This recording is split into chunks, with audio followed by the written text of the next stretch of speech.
नमस्कार श्रोताओं, शाम के ठीक 8:30 बजे हैं और ये समय है आपके अपने खेल खबरों के कार्यक्रम स्पोर्ट्स कैन का। आज के स्पोर्ट्स कैन के इस एडिशन के साथ मैं हूं आपका होस्ट और दोस्त सिद्धार्थ सिंह। तमाम खेल खबरों पर विस्तार से चर्चा करने के लिए हमारे साथ स्टूडियो में मौजूद हैं वरिष्ठ खेल पत्रकार विजय लोकपल्ली। विजय, स्पोर्ट्स कैन कार्यक्रम में आपका स्वागत है। नमस्ते। सबसे पहले नजर अब तक की स्पोर्ट्स हेडलाइंस पर। आईपीएल क्रिकेट में सनराइजर्स हैदराबाद और कोलकाता नाइट राइडर्स के बीच मैच जारी। टॉस जीतकर कोलकाता पहले बल्लेबाजी कर रही है। आईपीएल में लखनऊ सुपर जायंट्स के कप्तान केएल राहुल चोट के कारण पूरे सीजन से बाहर हो गए हैं। कोलकाता नाइट राइडर्स ने सीजन के बाकी मैचों के लिए लिटन दास की जगह जॉनसन चार्ल्स को टीम में शामिल किया है। विश्व पुरुष मुक्केबाजी चैंपियनशिप में नरेंद्र बेरवाल ने क्वार्टर फाइनल में प्रवेश कर लिया है। मैड्रिड ओपन टेनिस टूर्नामेंट के महिला सिंगल्स के सेमीफाइनल्स में ग्रीस की मारिया साकारी का सामना बेलारूस की एरिना सेबेलेंका से हो रहा है। पुरुष सिंगल्स में कार्लोस अल्कराज ने सेमीफाइनल में जगह बनाई।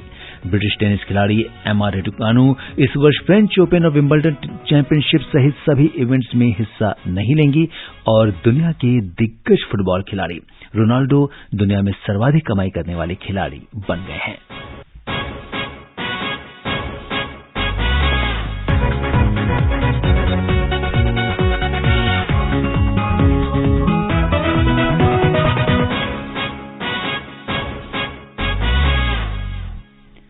और खेल खबरों में सबसे पहले बात करते हैं आईपीएल क्रिकेट की, जिसमें हैदराबाद के राजीव गांधी इंटरनेशनल स्टेडियम में सनराइजर्स हैदराबाद और कोलकाता नाइट राइडर्स के बीच मैच जारी है। कोलकाता ने टॉस जीतकर पहले बल्लेबाजी का फैसला किया और ताजा समाचार मिलने की अगर हम बात करें तो 12 ओवर और 4 गेंद का खेल हो चुका है।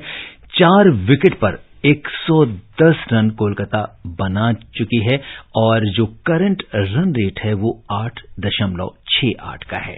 और विजय, अगर देखें तो नीतीश राणा की अगुवाई वाली केकेआर और एडन मार्करम की कप्तानी वाली एसआरएच दोनों ही टीमें अब तक इस सीजन में बहुत ज्यादा कुछ कम कर नहीं पाई हैं और प्लेऑफ की रेस से लगभग बाहर लग रही हैं। किस तरीके से देखते हैं आप? हाँ, ये तो अपने आप को मैं समझता हूँ कि जो खिलाड़ी हैं अगले सीजन के लिए अपनी जगह बनाएंगे, रन बनाएंगे यहाँ पे तो या विकेटें लेंगे। और जैसा आपने बोला, अगर प्लेऑफ की रेस से बाहर हो गए तो मैच का महत्व वैसे ही कम हो जाता है और आपकी मोटिवेशन भी कम हो जाती है। बिल्कुल। और अगर हम देखें तो कोलकाता की ओर से जेसन राय ने 19 गेंदों पे 20 रन का योगदान दिया है और हालांकि उन्होंने 4 चौके भी लगाए। रहमतुल्लाह गुरबाज जो हैं वो बिना खाता खोले पैवेलियन लौट गए। और इसके बाद अगर हम नजर डालें तो वेंकटेश अय्यर ने 4 गेंदों पे 7 रन बनाए हैं। नीतीश राणा कप्तान जो हैं, जिन्होंने 31 गेंदों में आज बेहतर खेलते हुए 42 रन का योगदान दिया है। और रिंकू सिंह जो हैं वो अभी फिलहाल उम्मीदें हैं उनसे 70 बॉल गेंद पर उन्होंने 25 रन बनाए हैं। और आंद्रे रसल ने 8 गेंदों पर 14 रन का योगदान दिया है। अभी भी नाबाद हैं रिंकू सिंह और आंद्रे रसल फिलहाल कोलकाता की कमान को संभाल रहे हैं। कितनी उम्मीदें हैं?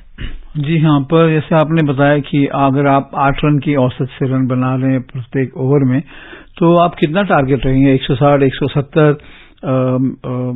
दूसरी टीम के पास भी अच्छी बैटिंग लाइनअप है और अगर आप देखिए इसमें बहुत सारे स्कोर तो 200 और 200 के ऊपर जा रहे हैं जी। और ऑफ कोर्स डिपेंड करता है कि आप कैसी पिच पे खेल रहे हैं, आपके सामने कौन से बॉलर्स हैं और आपका खुद का फॉर्म क्या है जी। और अगर गेंदबाजों पर हम नजर डालें तो हैदराबाद की ओर से भुवनेश्वर कुमार ने फिलहाल 2 ओवर फेंके हैं और उन्हें विकेट लेने में तो कोई सफलता नहीं मिली है। 12 रन दिए हैं उन्होंने, 6 की रौमी है। मार्को यानसन ने 2 विकेट लिए हैं, 3 ओवर की गेंदबाजी करी है, 24 रन दिए हैं। और इसके अलावा कार्तिक त्यागी की बात करें तो 1 विकेट उन्हें भी मिला है। 2 ओवर फेंके हैं उन्होंने, 30 रन। थोड़े महंगे जरूर साबित हुए हैं कार्तिक त्यागी, यहां पर 15 रन दिए हुए हैं। और एडन मार्करम की हम बात करें तो 3 ओवर में 1 विकेट देकर दिए हैं उन्होंने और 23 रन दिए हैं उन्होंने, 1 विकेट लिया है। तो कुल मिलाकर ये कुछ अभी फिलहाल 13 ओवर और 2 गेंदों का मैच हो चुका है। 4 विकेट पर 117 रन बना चुके हैं। जी हाँ, और अभी हाफ स्टेज पे ये समझ लीजिए भी और आपको 8 ओवर और डालने हैं और इन्हीं ओवर्स में ही जो है आपको इनको ध्यान से डालना पड़ेगा क्योंकि दूसरी टीम चाहेगी ज्यादा से ज्यादा रन बनाए जी, और अभी जो फिलहाल जो है आप कितना बड़ा स्कोर देख रहे हैं, बहुत सारे लोग प्रिडिक्ट कर रहे हैं कि कम से कम कोलकाता को 183-180 रन के आसपास बनाना चाहिए। 180 तो बनाने ही पड़ेंगे, क्योंकि जैसे मैंने कहा कि इस टूर्नामेंट में इस साल खास करके जो बल्लेबाज हैं वो हावी रहे हैं, क्योंकि सब कुछ उनके फेवर में है, और खास करके अभी ये इम्पैक्ट प्लेयर आ गया है तो उससे बैटिंग को और भी फायदा होता है। जी बिल्कुल, तो इस पर हमारी नजर पूरी तरह से बनी रहेगी कि किस तरह से क्या कुछ रहता है इस मैच में। और इस बीच कोलकाता नाइट राइडर्स ने आज सीजन के बाकी मैचों के लिए लिटन दास की जगह जॉनसन चार्ल्स को टीम में रखा है, तो एक थोड़ा परिवर्तन भी है। और बांग्लादेश के विकेटकीपर बल्लेबाज लिटन दास किसी पारिवारिक मेडिकल इमरजेंसी के कारण घर वापस लौट गए हैं, तो एक थोड़ा सा परिवर्तन भी है टीम में। हाँ, ये अलाउड है, रूल्स के हिसाब से ही किया है। जी, आईपीएल की ही बात करते हैं। आईपीएल क्रिकेट में कल मुंबई इंडियंस ने पंजाब किंग्स को 6 विकेट से हराया, वहीं चेन्नई सुपर किंग्स और लखनऊ सुपर जायंट्स के बीच खेला गया मुकाबला बारिश के कारण रद्द हो गया। क्या कुछ रहा कल के मैच में, बता रही स्पोर्ट्स डेस्क से प्रियंका अरोड़ा। आईपीएल में कल मुंबई इंडियंस ने पंजाब किंग्स को 6 विकेट से हराकर शानदार जीत दर्ज की। इस जीत के साथ मुंबई ने आईपीएल के इतिहास में अपना दूसरा सर्वाधिक लक्ष्य हासिल किया। पंजाब ने पहले बल्लेबाजी करते हुए निर्धारित 20 ओवर में 3 विकेट पर 214 रन बनाए। पंजाब की ओर से सर्वाधिक 82 रन लियाम लिविंगस्टोन ने बनाए। 215 रन के लक्ष्य का पीछा करते हुए मुंबई इंडियंस की शुरुआत अच्छी नहीं रही और कप्तान रोहित शर्मा 0 पर आउट हो गए। खास बात ये थी कि ये उनका 200वां मैच था। सूर्य कुमार यादव और ईशान किशन के शानदार अर्धशतक की मदद से मुंबई इंडियंस ने 215 रन के लक्ष्य को 19वें ओवर में 4 विकेट पर हासिल कर लिया। मुंबई की ओर से सर्वाधिक 75 रन ईशान किशन ने बनाए, जिसके लिए उन्हें प्लेयर ऑफ द मैच चुना गया। इस जीत के साथ ही मुंबई 10 अंक हासिल कर तालिका में 6ठे स्थान पर पहुंच गई है। इससे पहले कल ही चेन्नई सुपर किंग्स और लखनऊ सुपर जायंट्स के बीच खेला गया मुकाबला बारिश के कारण रद्द हो गया। दोनों टीमों को 1-1 अंक मिले। अंक तालिका में लखनऊ 11 अंकों के साथ दूसरे और चेन्नई 11 अंकों के साथ तीसरे स्थान पर है। देखना दिलचस्प होगा कि इन टीमों का आईपीएल में आगे का सफर अब किस तरह रहता है। Priyanka Arora, sports scan. जी हाँ विजय, सबकी नजर जो है आईपीएल पर लगी हुई है, और कल का जो मैच था मुंबई इंडियंस और पंजाब किंग्स के बीच में, जिसमें मुंबई इंडियंस ने पंजाब किंग्स को 6 विकेट से हराया, किस तरीके से देखते हैं पंजाब की को हार का सामना करना पड़ा मुंबई इंडियंस से? पंजाब अगर आप देखें जी, आईपीएल के इतिहास में पहली टीम है जिन्होंने लगातार चौथे मैच में 200 से ज्यादा रन बनाए हैं, जिसका मतलब उनकी बैटिंग तो बहुत बढ़िया चली। पर कल आपको जो है क्रेडिट देना पड़ेगा सूर्य कुमार यादव को और ईशान किशन को, जिन्होंने इतना बड़ा टारगेट इतनी आसानी से चेस कर दिया। बिल्कुल, तो एक बड़ा टारगेट जो है आसानी से चेस किया है और जीता है। हालांकि दूसरे मैच को अगर हम देखें तो लखनऊ सुपर जायंट्स और चेन्नई सुपर किंग्स के बीच में कहीं ना कहीं फैंस को जरूर निराशा लगी, क्योंकि ये मैच बारिश के कारण रद्द हो गया और एक टीम शायद जो खेल नहीं पाई, चेन्नई, उनको लग रहा हुआ कि उनके हाथ से पॉइंट भी चले गए, क्योंकि इतना बड़ा लक्ष्य नहीं होता। पर प्रॉब्लम ये था कि पिच के बारे में आशंका रही है और पिच के बारे में बहुत क्रिटिसिज्म भी हुआ है। तो दोनों टीमें एक तरीके से आप कहेंगे कि एक पॉइंट लेके खुश हो जाएंगी। जी बिल्कुल, और इस बीच आईपीएल में लखनऊ सुपर जायंट्स के कप्तान केएल राहुल गंभीर चोट के कारण इस पूरे सीजन से बाहर हो गए हैं। केएल राहुल को रॉयल चैलेंजर्स बैंगलोर के खिलाफ खेले गए मैच में चोट लग गई थी। तो फिलहाल कितनी कमी देखते हैं केएल राहुल, जबकि कप्तान हैं और एक बेहतरीन खिलाड़ी हैं, अब वो बाहर हैं। आईपीएल से ज्यादा मैं कहूँगा चिंता ये होगी कि क्या वो वर्ल्ड टेस्ट चैंपियनशिप के लिए रिकवर कर पाएंगे, क्योंकि वहां पे उनकी ज्यादा जरूरत है। ये कहा जा रहा है कि उनको विकेट कीपर के तरीके से यूज करेंगे, और क्योंकि ऋषभ पंत इंजर्ड हैं, तो केएल राहुल की जो चोट है ये, इससे डेफिनेटली टीम मैनेजमेंट बहुत ही, मुझे लगता है कि वो उनको बड़ा ये होगा कि कैसे उनका रिकवरी हो, और ऐसा स्टेज पे आई है, ये सीजन के बीच में चोट है, तो इतना आसान नहीं होता है रिकवर करना। बिल्कुल, तो ये कहीं न कहीं लखनऊ सुपर जायंट्स के लिए एक बड़ा डेंट है कि राहुल जो हैं वो फिलहाल पूरे सीजन के लिए आईपीएल से बाहर हैं। और अब क्रिकेट के बाद चलते हैं फुटबॉल की दुनिया में। दुनिया के दिग्गज फुटबॉल खिलाड़ी रोनाल्डो दुनिया में सर्वाधिक कमाई करने वाले खिलाड़ी बन गए हैं।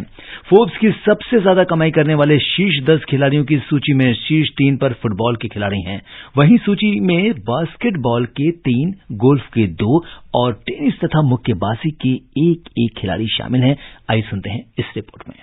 दिग्गज फुटबॉल खिलाड़ी क्रिस्टियानो रोनाल्डो दुनिया में सर्वाधिक कमाई करने वाले खिलाड़ी बन गए हैं। फोर्ब्स के अनुसार रोनाल्डो ने इस मामले में स्टार खिलाड़ी लियोनेल मेसी को पीछे छोड़ दिया। दिसंबर 2022 में सऊदी अरब के क्लब अल नास्र में जाने के बाद रोनाल्डो सबसे ज्यादा रकम पाने वाले खिलाड़ी बने। फोर्ब्स के अनुसार रोनाल्डो ने पिछले साल पुरस्कार राशि, वेतन और बोनस के साथ साथ of field sponsorship deal, appearance fees से लगभग 1000 करोड़ रुपए यानी $130 मिलियन से भी ज्यादा की कमाई की। इस सूची में लियोनेल मेसी $130 मिलियन के साथ दूसरे स्थान पर हैं। स्टार फुटबॉलर केलिन एम्बापे ने $120 मिलियन के साथ तीसरे स्थान पर कब्जा किया। Basketball star LeBron James $119.5 million की आय के साथ चौथे स्थान पर हैं। मैक्सिको के मुक्केबाज कैनेलो अल्वारेज $110 मिलियन की आय के साथ 5वें, गोल्फ खिलाड़ी जस्टिन जॉनसन 6ठे, गोल्फर फिल मैकलिनसन 7वें स्थान पर काबिज हैं। बास्केटबॉल खिलाड़ी स्टीफन करी 8वें और टेनिस खिलाड़ी रोजर फेडरर 9वें तथा बास्केटबॉल खिलाड़ी केविन दुरंत ने 10वें स्थान पर कब्जा जमाया है। Kanaklata, sports scan. जी हां, अगर हम देखें तो ये जो नई लिस्ट आई है और फिलहाल क्रिस्टियानो रोनाल्डो की जब बात होती है तो ना सिर्फ वो अब एक सफल दुनिया के एक रोल मॉडल हैं फुटबॉलर्स के लिए, वहीं वो सबसे ज्यादा जो है अर्निंग करने वाले, सबसे ज्यादा कमाई करने वाले खिलाड़ी में शुमार हो गए हैं। क्या कहेंगे? सबसे पहले कि वो युवा खिलाड़ियों के साथ और युवा जनरेशन के साथ वो बहुत पॉपुलर है, क्योंकि जिस शैली की वो फुटबॉल खेलते हैं, हमेशा अटैकिंग, बड़ी अट्रैक्टिव, इससे स्पॉन्सर्स भी आते हैं और वो उनके बारे में बहुत खास बात ये है कि वो बड़े घुल मिलते हैं अपने फैंस के साथ, तो इसीलिए एक अच्छे रोल मॉडल के रूप में उभर के आए हैं। बिल्कुल, तो अगर देखें तो फुटबॉल की दुनिया में सबसे बड़ा नाम है। हालांकि लियोनेल मेसी जो है वो नंबर 2 पर रहे हैं और सऊदी अरब के क्लब जो अल नास्र की जो बात की जा रही है उससे जुड़ने के बाद जो है रोनाल्डो सबसे ज्यादा भुगतान पाने वाले खिलाड़ी बन गए हैं।